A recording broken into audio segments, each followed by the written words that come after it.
이번엔 저희가 준비한 두 번째 이슈입니다. 창녕에서 10살 의붓 딸을 학대하고 가뒀던 아버지가 이렇게 얘기를 했습니다.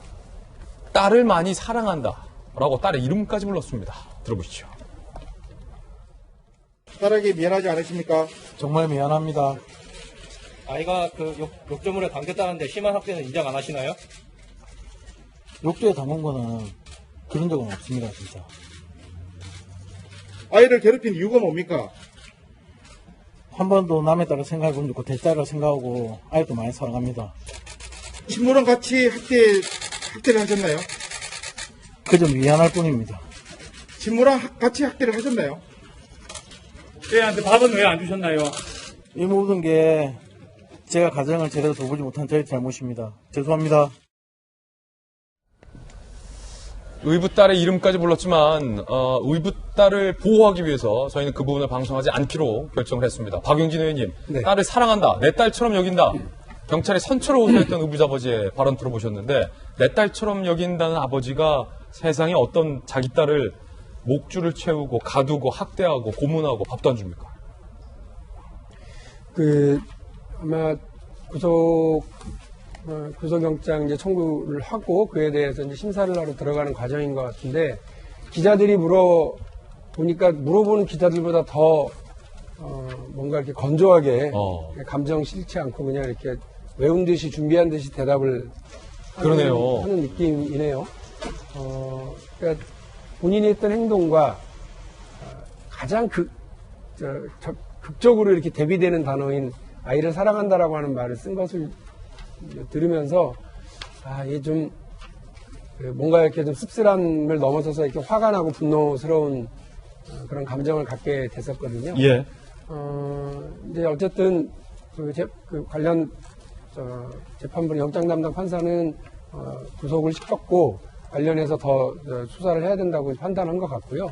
국민적 감정도 마찬가지입니다. 아이들을 이렇게 폭력에 방치해놓고 또 폭력을 가했던 그 사람에 대해서 엄중하게 처벌해야 된다고 생각을 합니다. 관련된 비슷한 다른 사건들도 연일 보도되고 있던데요.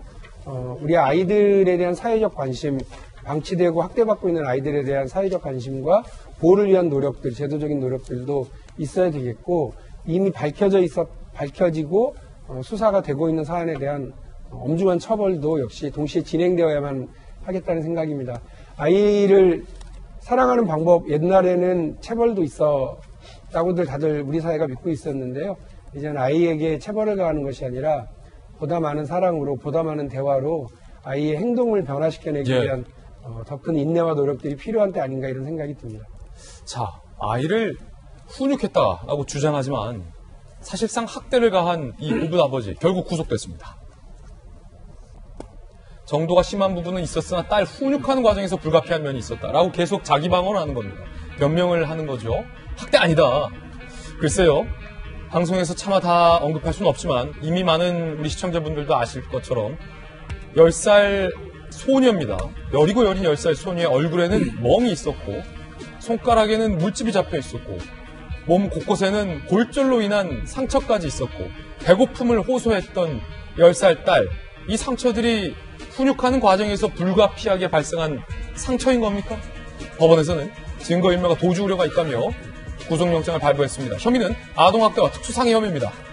고승덕 의원님 판사님 하셨잖아요. 네. 판사님 하시다 보면 피의자들이 각종 해명과 변명, 자기 입장을 주장할 텐데 조금 전에 이 의붓 아버지의 발언 들어보셨잖아요. 내 딸을 사랑한다. 네. 아직도 많이 사랑한다. 그리고 이건 정상적인 훈육이다. 알려진 경과와 다른 이런 주장들에 대해서 판사 출신으로서 들으실 때 좀 어떻습니까? 일단 이제 변명이라고 이제 일단은 생각하는데 그 변명이 좀 판사 입장에서는 좀 와닿지 않는 변명이죠. 와닿지 않는다. 전혀 와닿지 않는다. 네, 객관적인 여러 가지 정황들은 이미 다 드러나 있는데 본인은 그렇게 이제 뭐 강변한다는 말을 쓸 수 있는데요. 예. 근데 이제 어떤 경우는 본인은 정말 훈육한다는 확신을 가진 경우도 있을 수가 있습니다. 그 내로남불이라고 하는 말처럼 나는 훈육이지만 남이 볼 때는 학대인 거예요. 근데 이럴 때는 이제 우리가 학대라고 이제 인정을 해줘야 되는 거거든요. 근데 본인은 내 딸한테 이 정도 하는 게 뭐가 잘못이냐?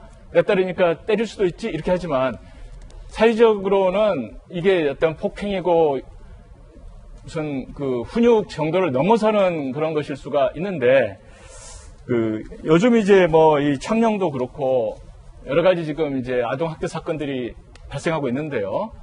그런 것들 보면은 최근에 나타나는 그 많은 경우가 미성년자가 그 출산하거나 거의 뭐 20살 전후에 해가지고 애를 돌볼 수 없는 상태. 그러니까 본인도 자기 인생을 정말 진로를 책임지기 정말 어려운 상황에서 애까지 있어서 힘든 이런 경우가 지금 많이 나타나고 있어요. 그러니까 우리 사회에 좀 사각지대라고 할 수가 있는데요.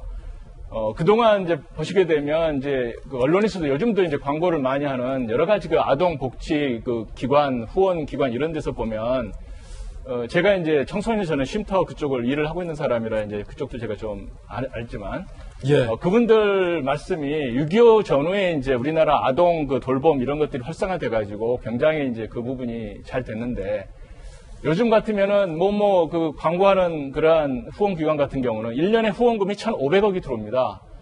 그런데 막상 우리나라에서는 거의 다 어린이들 그러한 복지 부분을 정부가 다 거의 다 막아주고 있어요. 그러니까 거의 다. 그러다 보니까 우리나라에서 더 이상 어린이 아동 복지 사업을 하기가 힘들어져 가지고 이제는 뭐 난민 사업, 무슨 아프리카 무슨 사업 하면서 점점 밖으로 나가고 있는데 어떤 후원기관에서는 심지어 우리나라 아동 사업을 접겠다고까지 했다가 저희 쪽에서 그래도 청소년 이 부분은 아직도 그 미자립 이 부분이 심각하기 때문에 도와달라 해가지고 이제 국내 사업 철수 안 하는 뭐 이런 상태인데요. 분노도 하고 화도 나고 가슴도 아픈 부분이 있지만 아직도 제가 볼 때는 우리나라의 이 그 아동 그리고 미혼모 돌보는 이 부분이 미흡하다는 게 이 사건으로서 증명이 된다고 봅니다. 그래서 그런 면에서 사회적으로도 좀 접근할 필요가 있다고 저는 그렇게 생각하고 있습니다. 예.